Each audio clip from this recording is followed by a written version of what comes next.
Lo tahu kan kalau misalnya pas tragedi 98 banyak banget makan korban. Iya. Sampai-sampai banyak banget juga tempat yang dibakar, dijarah gitu kan. Nah, salah satunya tempat yang mau gue ceritain ini, yaitu di Mall Klender Oke. Itu di mana di Klender? Jakarta Timur. Oke. Oh, itu kena juga tuh, Moy. Iya, Oke. di situ tuh ini udah tersebar di mana-mana juga sih, dan gue baca di internet ya. Di situ katanya banyak banget korban dari tragedi 98. Di Mall Klender itu sampai lebih dari 400 orang meninggal. Anjrit.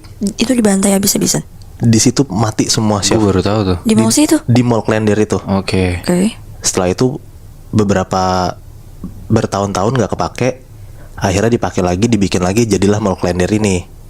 Oke. Direnov gitu. Direnov. Oh, direnov. Ini mallnya sampai sekarang masih ada? Sampai sekarang masih ada. Oh. Tapi penampakannya dari dulu sama sekarang beda ya bentukannya. Oke. Tapi letaknya sama juga. Oke. Tetap di situ. Nah, kalau misalnya lo bisa lihat atau kayak lo punya sixth sense gitu, pasti lo bakal bisa ngeliat kalau misalnya Mall Klender itu banyak banget arwah-arwah gentayangan yang bentukannya tuh menyerupai korban-korban tragedi 98 gitu loh. Dan jumlahnya tuh banyak banget. Sampai pada akhirnya bisa kita bilang ya Mall Klender itu bisa jadi sarang setan. Oke. Karena tadi gue bilang kan 400 orang mati men di Itu dalam banyak situ. banget. Iya, iya. Nah, di situ gue pun pernah punya cerita. Lu sendiri? Gue sendiri Oke. di dekat Mall Klender itu. Jadi gini, kalau misalnya lo jalan dari arah Romangun, nah lo tuh bakal ketemu flyover. Oke. Nah dari atas flyover itu lo bisa lihat di kiri lo, kalau misalnya ada Mall Klender. Oh. Oke. Jadi deket banget dari Mall Klender sama flyover itu, gitu loh. Kebayang kan? Iya. Iya, iya. Nah, di situ tuh gue baru balik dari rumah teman gue sekitar jam 1 malam lah, Oke. lagi hari Jumat. Nah, pas gue lagi naik flyover, gue by the way nyetir mobil ya. Nah, gue itu ngeliat kayak gue pertama kali ini naik flyover dulu nih. Gue naik flyover, pas di tengah-tengah flyover itu disorot lampu mobil gue, di kejauhan kayak ada sosok hitam tinggi, diem aja dia di tengah jalan itu tuh. Oke. Diam aja, kayak gue pertama mikir ini ngapain nih orang tengah-tengah diem gitu. Gue klaksonin, gue klaksonin, tetap nggak bergerak dia, Diem doang tuh. diem doang.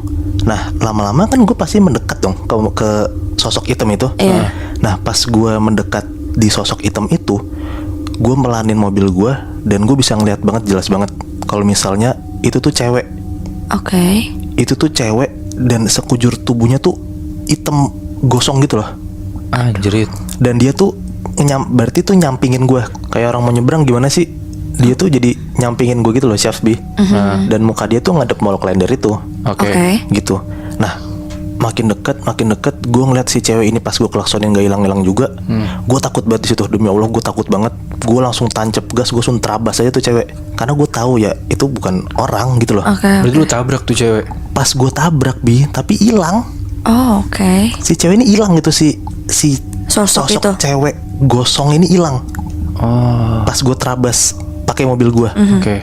Nah pas gue udah terabas pakai mobil gue, kan berarti si cewek ini hilang dan dia udah di belakang gue dong berarti. Nah gue udah nyoba tenang, gue pelan lagi nyetirnya, gue udah mau turun flyover. Pas gue lagi turun flyover, yang gue pikir gue udah selamat nih, tiba-tiba dari bagian belakang mobil gue kayak ada yang gebuk-gebukin gitu loh, kayak dok gitu, kayak Anjrit. anjing. Gue sumpah gue takut banget saat itu, karena Iya. sepi banget lagi kan, nggak ada siapa-siapa.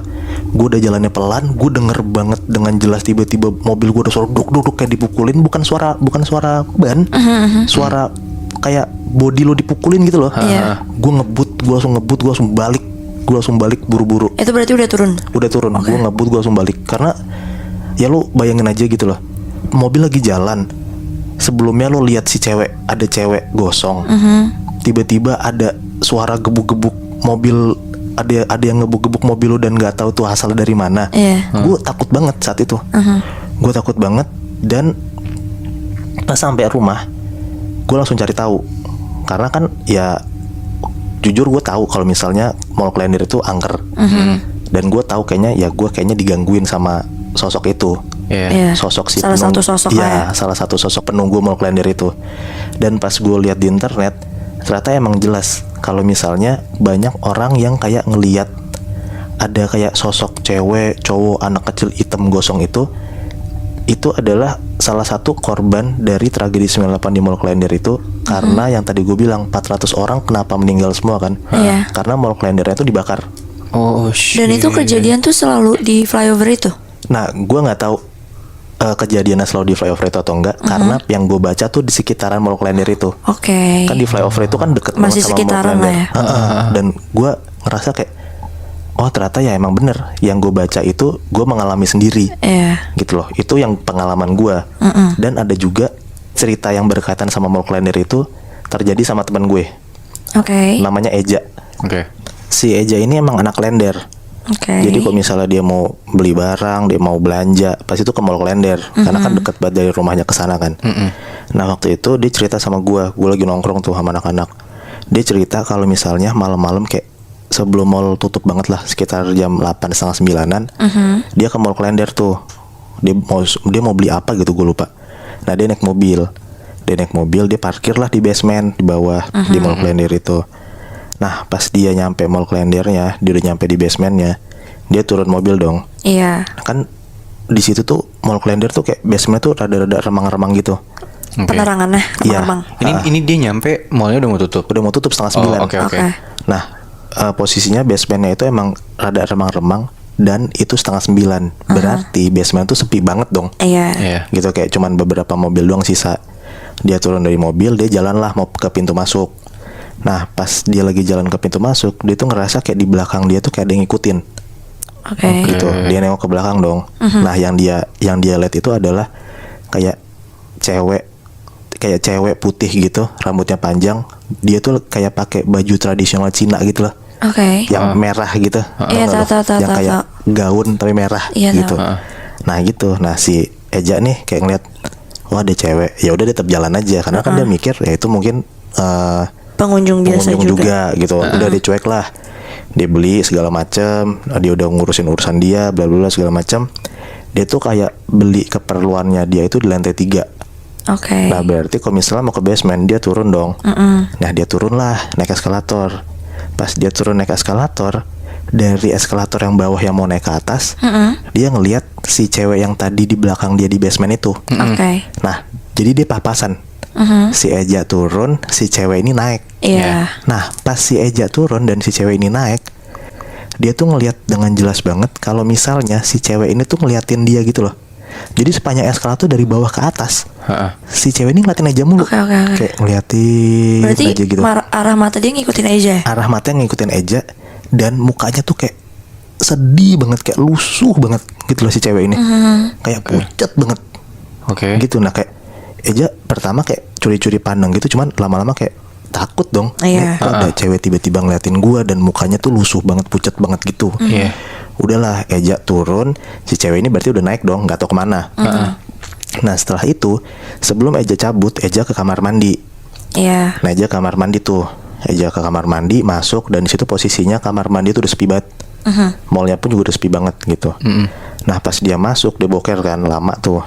Nah pas dia lagi boker lama, dia tuh ngeliat kayak, jadi kan kamar mandi pintunya tuh pasti kan nggak full dong. Iya, ada kayak Iya. sela-sela di bawahnya lah. Ada sela-sela gitu di kosong bawahnya gitu. kan.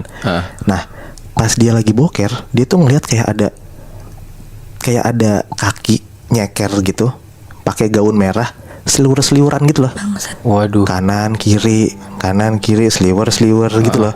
Pertama Eja kayak siapa nih gitu, karena dia yakin banget kalau misalnya tuh nggak ada orang, karena kalau misalnya pintu kebuka pasti kedengeran dong. Iya. Dan dia yakin banget dia tuh boker sendiri di kamar mandi itu, biliknya kosong semua kecuali bilik dia.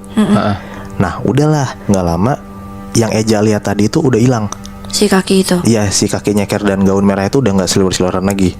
Udah tuh dia beres-beres, dia pakai celana. Nah pas dia berdiri, dia udah megang gagang pintunya. Dari bawah pintu yang kelihatan luar itu, dia ngeliat si sosok yang seliwer-seliweran itu berdiri persis banget depan pintunya si Eja. Anjrit. Eja dia tuh kayak anjing. Dia diem dulu. Iya. Dan pas lagi dia diem, tiba-tiba si sosok ini nangis. Aduh. Kok gue merinding ya anjing. nangis kenceng banget, bener-bener kayak orang histeris gitu loh. Kejar nangis kejar.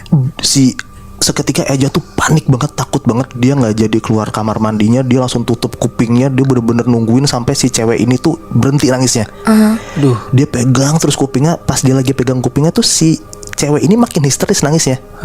Dan nangisnya ya lo lihat kan ada di depan pintunya Eja. Iya, gitu loh. Itu dia anjrit. Dia merem, dia sambil nungguin si suara ini hilang, dia buka matanya, bener sosok kaki ini udah nggak ada. Oke. Sosok kaki ini udah nggak ada, dia buru-buru langsung buka pintu, dia cabut langsung, dia pergi dari si mall kalender itu. Dan pas si Eja cerita itu, gue langsung mikir kayaknya emang sosok cewek ini tuh emang sosok korban tragedi 98. Karena kan di tragedi 98 itu yang diincar emang kaum Tionghoa dong. Iya. Nah mungkin aja si sosok cewek ini yang si Eja lihat itu tuh korban, salah satu korban dari tragedi 98 di Mall Kalender itu, dan dia mati di Mall Kalender itu. Gue masih nggak kebayang ada orang nangis depan pintu itu anjrit. Iya, pertama tuh kita emang suka sering dengar kalau misalnya ada kejadian apa segala macam di kamar mandi gitu loh. Iya. Nah gue pertama tuh jujur gue nggak percaya, sampai pada akhirnya teman gue sendiri cerita ada cewek nangis dan dia tahu itu tuh cewek tadi kan, dan gue yakin banget itu bukan orang anjir. Iya. Aduh. Itu ya mungkin kuntilanak gitu kan. Iya.